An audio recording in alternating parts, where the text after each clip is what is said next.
Friends, welcome. My self Neetu. आज हम topic cover करने वाले हैं यूरोपीय संघ का जो ऑर्गेनाइजेशनल स्ट्रक्चर है, जिसको हम हिंदी में संगठनात्मक ढांचा कहते हैं। इसके बारे में हम कवर करेंगे, ठीक है। और ये जो वीडियो आप देख रहे हो ये पार्ट 2 है।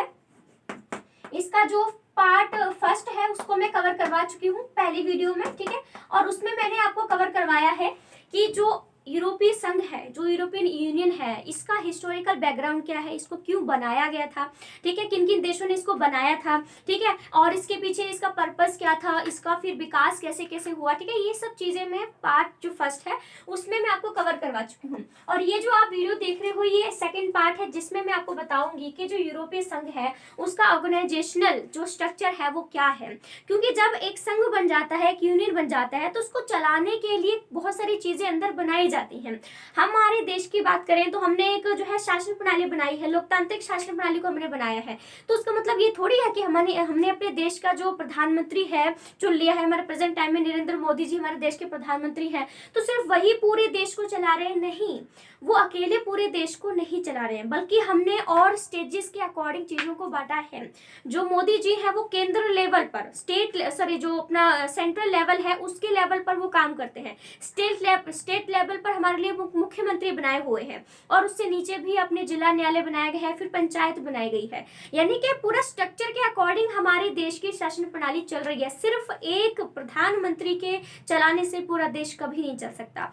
वैसे ही जब ये बनाया गया था, यूरोपियन संघ को जब बनाया गया था, तो इसका मतलब ये थोड़ी है कि सिर्फ एक ही संघ बना दिया गया है, वही सारे वर्क करेगा, सारे काम करेगा। उसके अंदर भी कुछ स्ट्रक्चर्स थे, कुछ ढांचा थे जिनको बनाया गया है, जो कि अलग अलग जो काम है उनको वो बनाते हैं, ठीक है।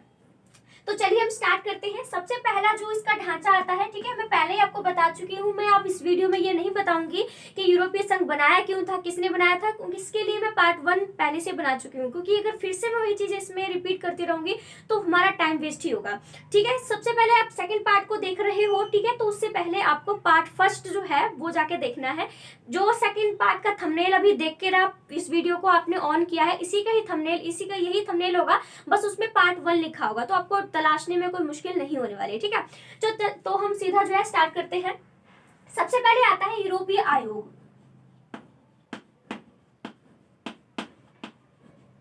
ठीक है। सबसे पहले जो इसकी हम लोग स्ट्रक्चर कह लो या फिर ढांचा कह लो, ये सबसे पहले आता है यूरोपीय आयोग। यूरोपीय आयोग के बारे में कुछ चीजें हैं जो मैं यहाँ पर सारी चीजें नहीं लिखने वाली हूँ, मैं जस्ट आपको मेन हेडिंग दूंगी, बाकी मैं आपको एक्सप्लेन करूंगी कि इसके अंदर क्या मटेरियल है, ठीक है। तो सबसे पहले हम बात करते हैं यूरोपीय आयोग के बारे में। यूरोपीय आयोग के बारे में पहली बात तो यही है कि ये जो यूरोपीय आयोग है इसमें कितने सदस्य हैं।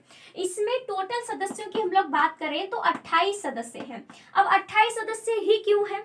28 सदस्य इसलिए है क्योंकि मैं पार्ट फर्स्ट में बता चुकी हूँ कि मेनली हम लोग बात करें तो 6 देश थे जिन्होंने मिलकर यूरोपीय संघ को बनाया था। लेकिन धीरे धीरे करके उसका विकास हुआ, धीरे धीरे करके उसमें डेवलपमेंट हुई, और फिर क्या हुआ, धीरे धीरे करके जो है यूरोपीय संघ जो था, पहले सिर्फ और सिर्फ जिन्होंने बनाया था वो सिर्फ 6 ही देश थे, लेकिन धीरे धीरे करके उसमें डेवलपमेंट हुई, और आज टाइम की बात करें तो 28 देश जो है यूरोपीय संघ में शामिल हो चुके हैं। इसलिए यूरोपीय आयोग में 28 ही सदस्य हैं, क्योंकि हर एक जो 28 देशों ने मिलकर यूरोपीय संघ को बनाया है, हर देश में से एक सदस्य को उठाया गया है इसमें रखने के लिए। समझ में आ गया? हाँ, इसीलिए याद रखना कि जो हमारा यूरोपीय आयोग है इसके सदस्यों की संख्या 28 है, क्योंकि यूरोपीय संघ में जितने भी देश शामिल हैं हर एक देश में से एक एक व्यक्ति को उठाया गया है और फिर इसको यूरोपीय आयोग का सदस्य बनाया गया है, ठीक है। तो ये मैंने बता दिया कि 28 है और क्यों इसके बनाए गए हैं। अब इनका चुनाव कौन करता है? ये जो 28 देश जिन्होंने जो कि यूरोपीय संघ में शामिल हैं, ठीक है, उन देशों ने क्या किया, अपनी पसंद का कोई व्यक्ति चुना और फिर उसको क्या किया, यूरोपीय संसद के पास लेके गए, एक लिस्ट बनाकर यूरोपीय संसद के पास लेके गए, और यूरोपीय संसद ने उनको सहमति दे दी कि चलो ठीक है, ये व्यक्ति जो है यूरोपीय आयोग में शामिल हो जाएंगे। इस तरह से उनका अपॉइंटमेंट होती है, ठीक है, और यानी कि उनकी नियुक्ति होती है। ये जो अब दूसरी बात करते हैं कि ये जो यूरोपीय आयोग है इसका एक अध्यक्ष भी होता है और एक उपाध्यक्ष भी होता है।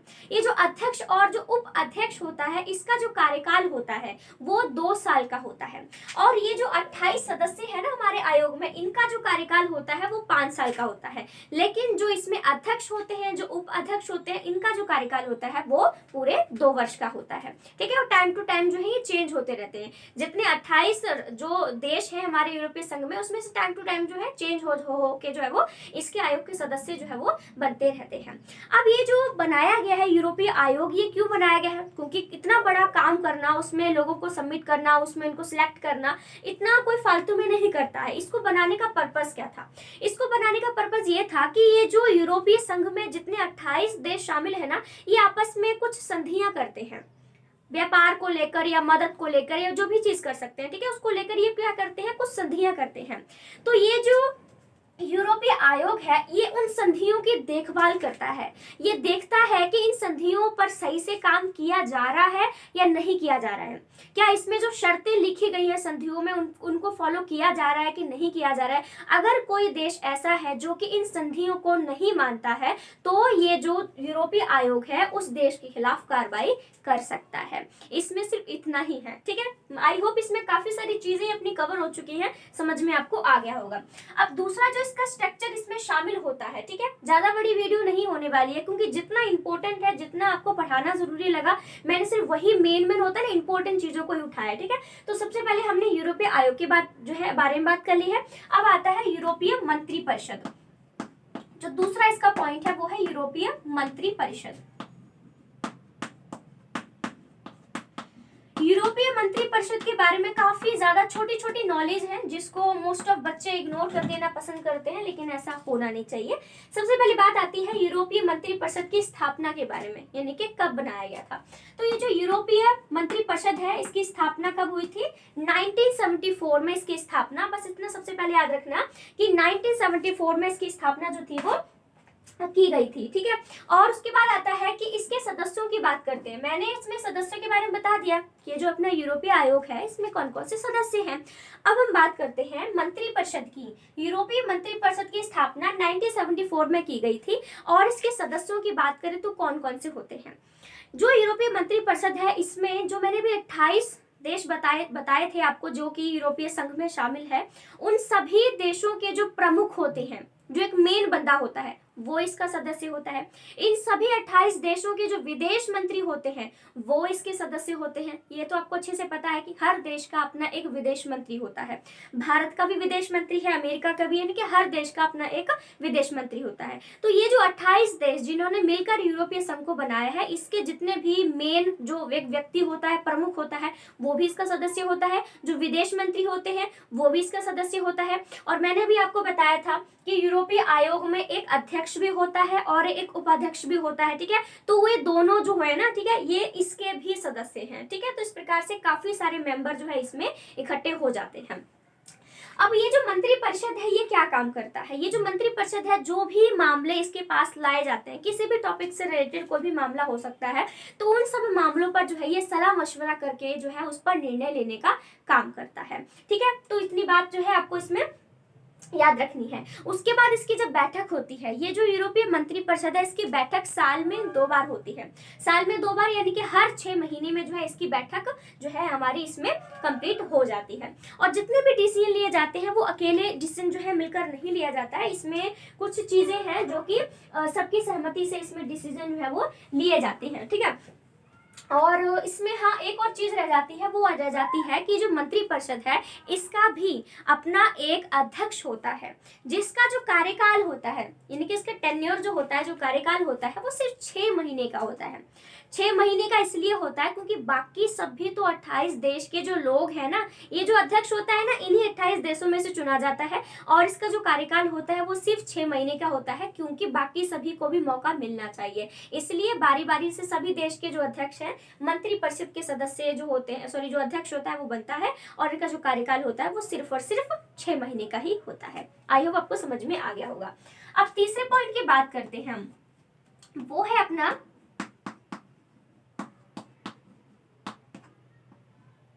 आर्थिक और सामाजिक कमेटी।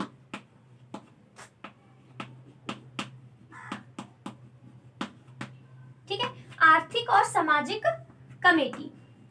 अब ये आपको हेडिंग देख के ही समझ में आ रहा होगा कि ये कमेटी क्यों बनाई गई है। देखिए, आपको दिख ही रहा है कि आर्थिक और सामाजिक कमेटी नाम रखा है। इट मीन्स क्या करती है ये कमेटी? आर्थिक और सामाजिक संबंध जो भी मुद्दे होते हैं उनसे संबंधित फैसले करती है, उन पर ये निर्णय लेने का काम करती है। इसके सदस्यों की हम लोग बात करें तो इसके सदस्य जो हैं ये 222, ठीक है, यानी कि 222 यानी कि 222 जो है इसके सदस्य माने जाते हैं। और ये सामाजिक और आर्थिक जो मामले होते हैं उनसे संबंधित ये काम करने का काम करती है। इसके बारे में और चीजें हम लोग बात करें तो उसके बारे में और कहा जा सकता है कि ये जो कमेटी है, ये जो आर्थिक और सामाजिक कमेटी है, जब भी कोई मामला इसके पास में आता है तो सिर्फ ये अकेले डिसीजन नहीं लेती है, बल्कि ये सलाह मशवरा करती है। और ये सलाह मशवरा किससे करती है? जो ये आर्थिक और सामाजिक कमेटी है ना, इसकी भी एक सलाहकार कमेटी होती है इसकी, ठीक है, इसकी एक सलाहकार कमेटी होती है जिसके 108 सदस्य होते हैं। यानी उनसे सलाह मशवरा करने के बाद ही कोई भी डिसीजन जो है वो लिया जाता है, उससे पहले कोई डिसीजन नहीं लिया जाता है। ठीक है, अब हम नेक्स्ट पॉइंट की बात करते हैं तो वो आता है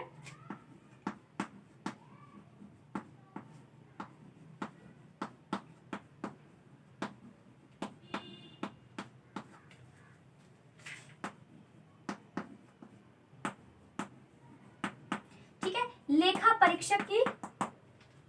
2 मिनट गाइस,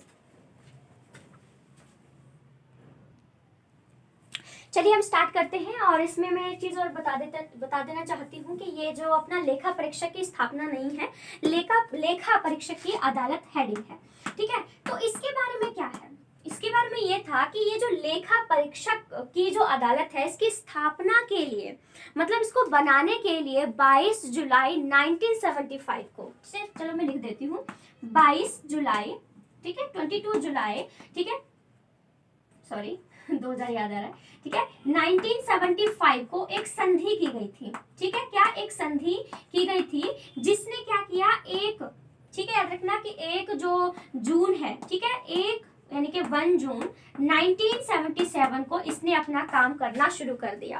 ठीक है, लेखा परीक्षकों की अदालत जो है उसको चलाने के लिए, उसको बनाने के लिए जो है 22 जुलाई 1975 को एक संधि की गई थी जिसने 1 जून 1977 को अपना काम करना शुरू कर दिया। ठीक है, और फिर उसके बाद जो है लेखा परीक्षक की जो अदालत है इसकी स्थापना कर दी गई थी। और इसके सदस्यों की बात करें तो 15 सदस्य इसमें शामिल होते हैं। कितने होते हैं? सिर्फ और सिर्फ 15 ही इसमें मेंबर हैं, 15 सदस्य होते हैं। इसका एक अध्यक्ष भी होता है। ठीक है, लेकिन इसके पास कोई विशेष अधिकार नहीं होते हैं, यानी कि जो अपने होता है ना स्पेशल राइट्स बोल सकते हैं, ठीक है, या मेन राइट्स कुछ बोल सकते हैं, ठीक है, वो इसके पास नहीं होते हैं, यानी कि विशेष अधिकार इसके पास नहीं होते हैं। उसके बाद एक और पॉइंट हम बात करते हैं इसमें, वो है यूरोपीय न्याय अदालत। इस तरह से यूरोपीय न्याय अदालत, ठीक है, यूरोपीय न्याय अदालत के बारे में क्या है, चलिए स्टार्ट करते हैं। चलिए, यूरोपीय न्याय अदालत के बारे में ये चीज है कि जो यूरोपीय न्याय अदालत है, ठीक है, इसमें 15 जज होते हैं। कितने होते हैं? 15 मेन जज होते हैं, जिसको हम मुख्य न्यायाधीश भी कहते हैं। ठीक है, तो जो यूरोपीय न्याय अदालत है इसमें 15 जज होते हैं और 9 एडवोकेट जनरल होते हैं। और इसका जो मुख्य स्थान है या मुख्य कार्यालय बात कर लो, ये मुख्य स्थान है, ठीक है, वो लक्समबर्ग में है। ठीक है, अगर किसी को समझने आए तो ये है लक्स, बोलते हैं ना लक्स, ठीक है, म और वर्ग लगा देना और वो बकरी वाला। ठीक है, तो यानी कि इसका जो मुख्य स्थान है, जो मुख्य कार्यालय है वो लक्समबर्ग में है। इसमें 15 न्यायाधीश होते हैं, 9 एडवोकेट जनरल होते हैं। ठीक है, याद रखिएगा। जिनका कार्यकाल की बात करें, जिनका जो कार्यकाल होता है, क्या कि जिनका कार्यकाल जो होता है वो 6 वर्ष का होता है। और ये जो न्याय अदालत है इसके द्वारा लिए गए सारे जो भी निर्णय होते हैं सभी उन 28 देशों को मानने पड़ते हैं। ठीक है, मतलब होता है, जरूरी होता है कि जो भी इसने डिसीजन लिया है सबको इसके जो भी डिसीजन है उसको सभी देशों को मानना ही पड़ेगा। ठीक है, अब ये जो अदालत क्या करती है, जितनी भी यूरोपीय संधियां हैं उनकी व्याख्या करती है, उनको लागू करती है और ये भी साथ साथ में देखती है कि उन संधियों की पालना की जा रही है या नहीं, यानी कि उन संधियों पर काम किया जा रहा है, उन संधियों को माना जा रहा है, नहीं माना जा रहा है, ये सब देखने का ये काम करती है। और अगर कोई देश ऐसा है जो कि नहीं मानता है, ठीक है, तो उसके खिलाफ ये जुर्माना भी लगा सकती है। यानी जो अपना यूरोपीय आयोग है और जो न्याय अदालत है, इसके जो ये वाला जो काम है वो दोनों का सेम ही इन्होंने दिया है। ठीक है, तो इसमें सिर्फ इतना ही आएगा। एक और पॉइंट हमारे पास आता है, वो यूरोपीय निवेश बैंक आता है।